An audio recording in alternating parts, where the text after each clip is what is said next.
এই জ্ঞানটা হচ্ছে বুদ্ধিতে। তাই লক্ষ্য করে দেখবেন যে দক্ষিণেশ্বরে যান, মা কালীর মূর্তি দেখেন, ডান দিকে দুটো হাত বড় সুন্দর, একটা হাতে এরকম করে আর একটা হাতে এমনি করে। বর অভয়, অভয় দিয়ে বলছেন ভয় কেন, আমি তো মা, তোমাদের কিসের ভয়? আর বর বলছেন কি চাই বলো, যা চাইবে তাই তোমাকে দেব।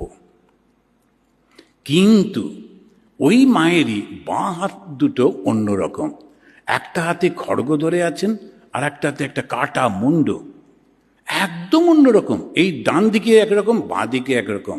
যখন জগতের সমস্ত কিছু চাই, মা পরীক্ষায় পাশ করিয়ে দাও, মা চাকরি দাও, মা এটা দাও সেটা দাও, তখন ওই ডান দিকে।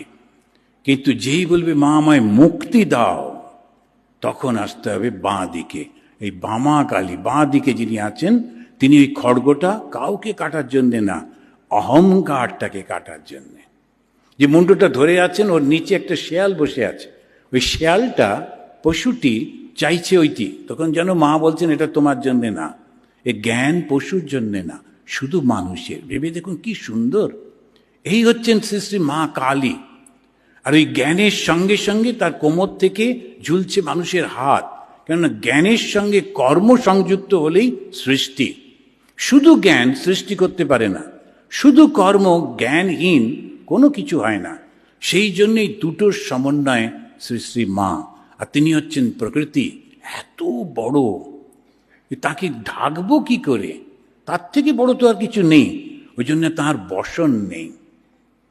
আর এই মা কালীকে ভগবান শ্রীরামকৃষ্ণ পুজো করছেন যাতে জ্ঞানের উন্মেষ হয়। শক্তি হচ্ছে সেই জ্ঞান।